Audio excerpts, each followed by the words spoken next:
بسم اللہ الرحمن الرحیم۔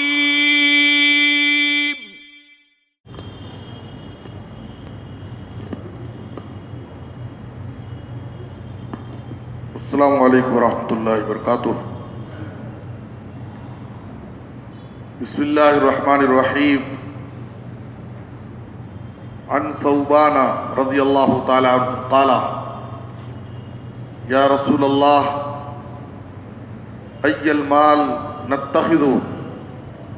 فقال لیتخذ احدکم قلبا شاکرا ولسانا ذاکرا وزوجة مؤمنة تعین احدکم علی امر الآخرہ، رواہ ابن ماجہ۔ محترم حضرات، سنن ابن ماجہ کی جو حدیث آپ حضرات کے سامنے پیش کی گئی ہے،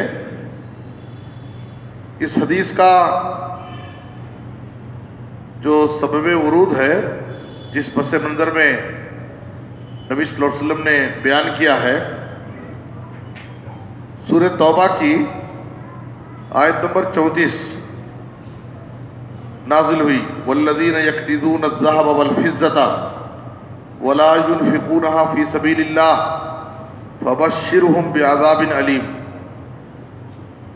اس آیت میں ان لوگوں کو وعید سنائی گئی ہے جو لوگ سونا اور چاندی کا ذخیرہ کرتے ہیں، اسے جمع کر کے رکھتے ہیں اور اس کی زکوٰۃ نہیں نکالتے ہیں، اس کا حق ادا نہیں کرتے ہیں، تو ایسے لوگوں کے لیے دردناک عذاب کی وعید سنائی گئی ہے۔ تو جب یہ آیت نازل ہوئی تو صحابہ کرام نے نبی صلی اللہ علیہ وسلم سے سوال کیا کہ سونا اور چاندی اگر ہم اپنے پاس رکھیں اور اس کا حق ادا ہم سے نہ ہو تو دردناک عذاب کی وعید ہے، تو آخر ہم اپنے پاس کون سا مال رکھیں؟ ایسا مال ہمیں بتائیے جو ہمارے دین اور دنیا دونوں کے لیے کام آئے، دنیا میں بھی فائدہ مند ہو اور آخرت میں بھی اس پر ہم کو اجر و ثواب ملے۔ تو صحابہ کرام نے یہ سوال کیا، آپ ایسا مال ہم کو بتائیں جو ہمارے دین اور دنیا کے دونوں کے لیے فائدہ مند ہو اور اس مال کو ہم اپنے پاس رکھیں۔ تو نبی صلی اللہ علیہ وسلم نے اس وقت یہ حدیث پیش کی، لیتخذ احدکم قلبا شاکرا ولسانا ذاکرا وزوجة مؤمنة تعین احدکم علی امر الآخرہ۔ آپ صلی اللہ علیہ وسلم نے کہا کہ تین چیزیں اپنے پاس رکھو، ایک شکر گزار دل، شکر ادا کرنے والا دل، اور ذکر کرنے والی زبان، اور تیسرے ایمان والی بیوی، ایسی ایمان والی بیوی جو آخرت کے کام میں تمہارا تعاون کرے، تمہارے کام آئے، تمہارا ساتھ دے آخرت کے کاموں میں۔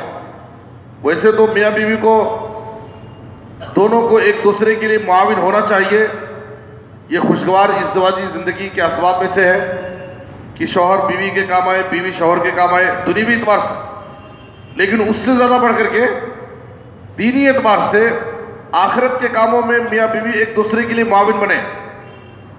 تو نبی صلی اللہ علیہ وسلم نے کہا کہ ایسی ایمان والی بیوی جو تمہارے آخرت کے کاموں میں تمہاری مدد کرے، تم کو نیکیوں کی طرف آمادہ کرے، عبادات کی طرف ابھارے اور بری عادتوں سے، غلط کاموں سے بچنے کی تلقین کرے، اس سے روکنے کی کوشش کرے۔ ابو داؤد کی حدیث میں نبی صلی اللہ علیہ وسلم نے فرمایا، رحم اللہ رجلا قام من اللیل فصلی وایقظ امرأتہ فإن ابت نضح فی وجہها الماء۔ اللہ تعالیٰ، نبی صلی اللہ علیہ وسلم دعا دے رہے ہیں، اللہ تعالیٰ اس شخص پر رحم فرمائے، اپنی رحمت سے نوازے جو آدمی رات میں قیام اللیل کے لیے اٹھتا ہے، خود نماز تہجد پڑھتا ہے اور اپنی بیوی کو بھی اٹھاتا ہے۔ اگر بیوی اٹھنے سے انکار کرتی ہے تو اس کے چہرے میں پانی کا چھینٹا مار کر اس کو اٹھانے کی کوشش کرتا ہے۔ پھر آپ صلی اللہ علیہ وسلم نے اس عورت کو دعا دی، اللہ اس عورت پر رحم فرمائے جو نماز تہجد کے لیے اٹھتی ہے، خود نماز پڑھتی ہے اور اپنے شوہر کو بھی جگاتی ہے۔ شوہر اگر اٹھنے سے انکار کرتا ہے تو عورت اس کے چہرے میں پانی کا چھینٹا مار کر کے اس کو اٹھانے کی کوشش کرتی ہے۔ تو میاں بیوی کو ایک دوسرے کا معاون ہونا چاہیے دینی کاموں میں، اللہ کی عبادت کے لیے، نمازوں کی پابندی کرنے میں، اور جو بھی آخرت کے کام ہیں، بھلائی کے کام ہیں، اجر و ثواب کے کام ہیں۔ تو نبی صلی اللہ علیہ وسلم نے تیسری چیز کہا کہ ایمان والی بیوی اپنے پاس رکھو جو آخرت کے کاموں میں تمہارا تعاون کرے۔ اور دوسری چیز جو آپ صلی اللہ علیہ وسلم نے ذکر کی اس حدیث میں، وہ ذکر کرنے والی زبان، ذکر کرنے والی زبان۔ اگر آدمی کی زبان اللہ کے ذکر میں مصروف رہے تو انسان زبان کی آفتوں سے، زبان کی ہلاکتوں سے، زبان سے سرزد ہونے والے گناہوں سے اپنے آپ کو محفوظ رکھ لے گا۔ وہ کسی کی غیبت نہیں کرے گا، چغلی نہیں کرے گا، گالی نہیں دے گا، جھوٹ نہیں بولے گا۔ تو زبان سے جو سرزد ہوتے ہیں گناہ، ان سے بھی اپنے آپ کو بچا لے گا۔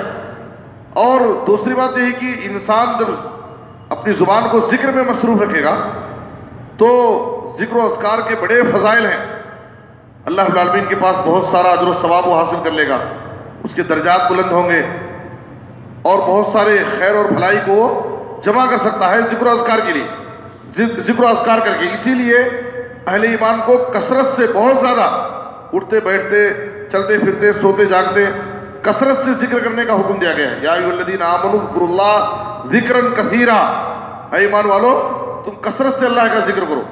ترمذی کی حدیث میں ایک آدمی نبی صلی اللہ علیہ وسلم کی خدمت میں آیا اور اس نے کہا ان شرائع الاسلام قد کثرت علی فاخبرنی بشیء اتشبث بہ، اے اللہ کے رسول اسلام کے احکامات میرے لیے تو بہت زیادہ ہیں، آپ کوئی ایسا عمل بتائیے جس کو میں آسانی سے اس کو کر بھی لوں اور اس پر پابندی کروں، مضبوطی سے اس کو پکڑ لوں اور ہمیشہ پابندی کرتا رہوں اس عمل کی۔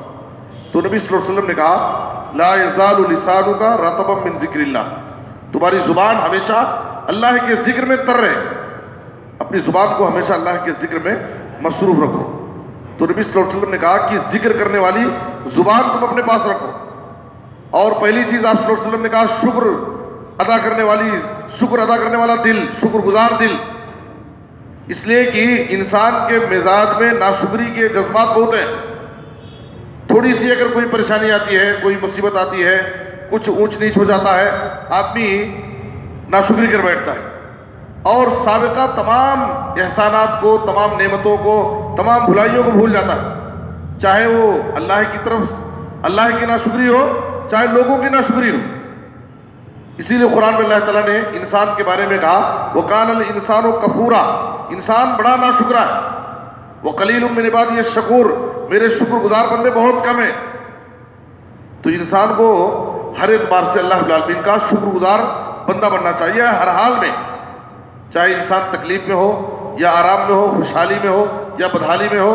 اس لیے کہ اگر ہم شکر گزار دل اپنے پاس رکھیں گے، شکر گزار بنیں گے، تو اللہ تعالیٰ ہماری نعمتوں کو باقی رکھے گا، بلکہ مزید نعمتوں سے نوازے گا۔